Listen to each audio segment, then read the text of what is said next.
إن الحمد لله نحمده ونستعينه ونستغفره ونعوذ بالله من شرور أنفسنا ومن سيئات أعمالنا.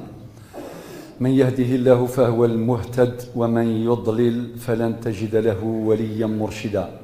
وأشهد أن لا إله إلا الله وحده لا شريك له وأشهد أن محمدا عبده ورسوله. يا أيها الذين آمنوا اتقوا الله حق تقاته ولا تموتن إلا وأنتم مسلمون. القرآن وبناء الإنسان. القرآن وبناء الإنسان. خلق الله الكائنات وفضل الإنسان على سائر الخلق والكائنات، فضله على جميع الموجودات من الجمادات والنباتات والطيور والحيوانات وجميع الكائنات. تلك حكمة الله عز وجل، وجهز الإنسان بجميع النعم التي تمكنه من تحقيق مقتضيات الاستخلاف فوق الأرض. فالاستخلاف فوق الأرض وظيفة سامية، وظيفة سامقة، لا بد على الإنسان أن يكون حريصا على تحقيقها فيما آتاه الله من عمر.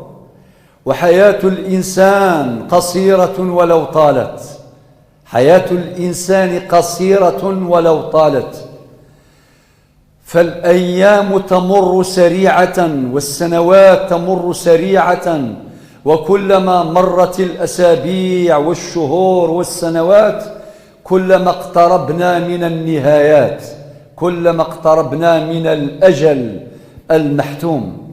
لذلك لابد أن نحسن استثمار أيامنا، نحسن استثمار أعمالنا فيما يحقق استخلافنا فوق الأرض، لنلقى الله يوم القيامة وهو عنا راض، نسأل الله حسن الخاتمة. لذلك ربنا عز وجل من أجل تحقيق هذه الرسالة السامية بناه القرآن بناء متوازنا متكاملا. فالقرآن يبني الإنسان، وهذا البناء يتمثل في 5 جوانب. الجانب الأول هو الجانب العقدي الإيماني. لابد لهذا الإنسان أن يعرف ربه، فالمخلوق لابد أن يكون موصولا بخالقه، لابد أن يتعرف على خالقه. لذلك جاءت الرسل تترى. هذه الرسل ترسخ عقيدة التوحيد، وعقيدة التوحيد هي العنصر الجامع بين جميع الرسالات وجميع النبوات. قال الله تعالى في سورة الأنبياء الآية 25: وما أرسلنا من قبلك من رسول إلا نوحي إليه أنه لا إله إلا أنا فاعبدون. فالله واحد لا شريك له. ونقرأ في الآية 255 آية الكرسي: الله لا إله إلا هو الحي القيوم. ونقرأ في الآية 256 من سورة البقرة: لا إكراه في الدين قد تبين الرشد من الغي فمن يكفر بالطاغوت ويؤمن بالله فقد استمسك بالعروة الوثقى لا انفصام لها.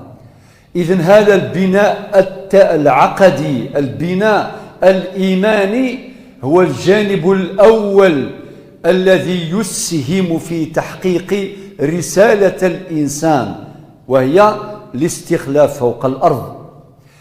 والسنة النبوية أكدت على هذا المعنى كثيرا، السنة القولية والسنة الفعلية العملية والسنة التقريرية. ثم نأتي إلى الجانب الثاني وهو الجانب التعبدي. لماذا خلقنا؟ ما سر وجودنا؟ قال ربنا عز وجل في سورة الذاريات الآية 56: وما خلقت الجن والإنس إلا ليعبدون. ونقرأ في سورة الفاتحة: إياك نعبد وإياك نستعين. والعبادات مذكورات في القرآن الكريم، ويأتي بيانها مفصلا في السنة القولية والفعلية للمصطفى صلى الله عليه وسلم، حيث وردت نصوص بشكل مجمل في الوحي الأول وهو القرآن الكريم. الجانب التعبدي والعبادات تستغرق جميع المجالات من صلاة وزكاة وصيام وحج وعمرة وجميع الأعمال التي يقوم بها الإنسان بالنية. إنما الأعمال بالنيات وإنما لكل امرئ ما نوى. جميع الأعمال تعد عند الله عبادة بالمفهوم الواسع الفسيح. فالعبادة لها مفهومان: مفهوم خاص يتمثل في تلك العبادات الواردة في الوحيين، ومفهوم عام فسيح وسيع. هذا المفهوم يستغرق جميع الحركات التي يقوم بها الإنسان في هذه الدنيا لوجه الله تعالى. هذا هو الجانب الثاني وهو الجانب التعبدي. ثم يأتي الجانب الثالث وهو الجانب الأخلاقي التربوي. ما أحوجنا إلى تمثل القيم التربوية؟ ربنا قال عن النبي صلى الله عليه وسلم في سورة القلم الآية 4: وإنك لعلى خلق عظيم. ثم تأتي أخلاق أخرى مبثوثة في الوحيين. خلق الحياء مثلا قال عنه الله عز وجل في سورة القصص الآية 25: فجاءته إحداهما تمشي على استحياء. والحياء قال عنه النبي صلى الله عليه وسلم: الحياء خير كله. وقال في حديث آخر: الحياء لا يأتي إلا بخير.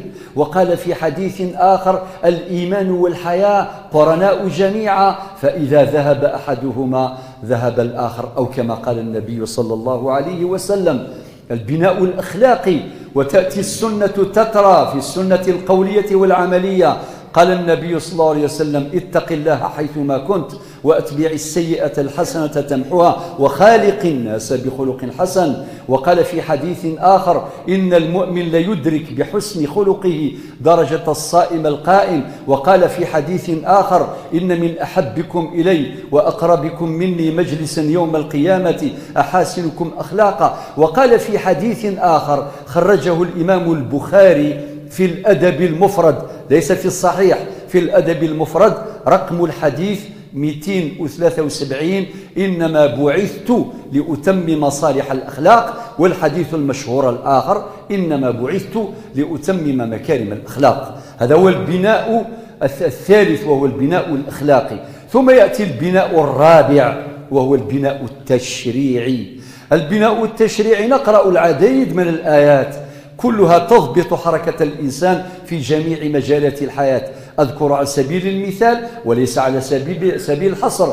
ربنا قال في سورة النساء الآية 21، الآية 19 في سورة الروم الآية 21، في سورة البقرة الآية 275 متعلقة بعمق المعاملات التجارية حيث حرم الربا وأحل البيع. قال الله تعالى في الآية 275 من سورة البقرة: وأحل الله البيع وحرم الربا. ثم تأتي أطول آية في القرآن في أطول سورة في القرآن وهي سورة البقرة الآية 282، أطول آية في القرآن في مجال التشريع، في مجال ضبط العلاقات. يا أيها الذين آمنوا إذا تداينتم بدين إلى أجل مسمى فاكتبوه. توثيق الديون، الإشهاد على الديون، الرهن والتجارة والتبادل التجاري، كل ذلك ورد في آية واحدة طويلة وهي الآية 282 من سورة البقرة. ثم يقول ربنا: هذه هي حدود.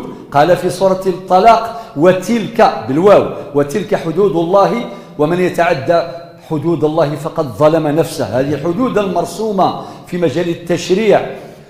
ثم نقرأ في سورة البقرة الآية 187: تلك بدون واو، تلك حدود الله فلا تقربوها. وفي سورة البقرة الآية 229 قال: تلك حدود الله فلا تعتدوها. أحيانا يقول فلا تقربوها فلا تعتدوها، إذن تلك حدود الله، ومن يتعدى حدود الله فقد ظلم نفسه.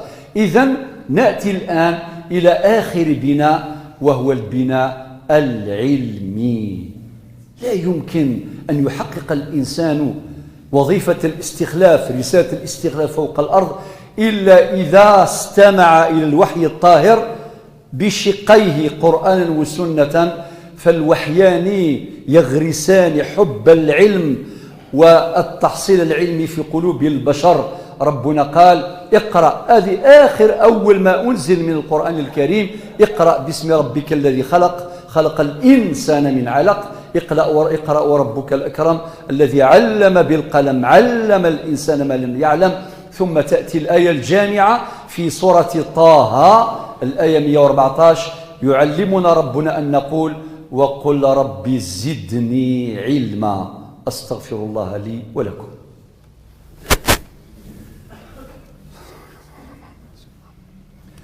الحمد لله رب العالمين، والصلاة والسلام على أشرف المرسلين، وأشهد أن لا إله إلا الله ولي الصالحين، وأشهد أن محمدا عبده ورسوله خاتم النبيين وإمام المرسلين. وقال ربكم ادعوني أستجب لكم. اللهم إني أسألك باسمك الأعظم أن تغير حالنا إلى أحسن حال. اللهم أرنا الحق حقا وارزقنا اتباعه، وأرنا الباطل باطلا وارزقنا اجتنابه.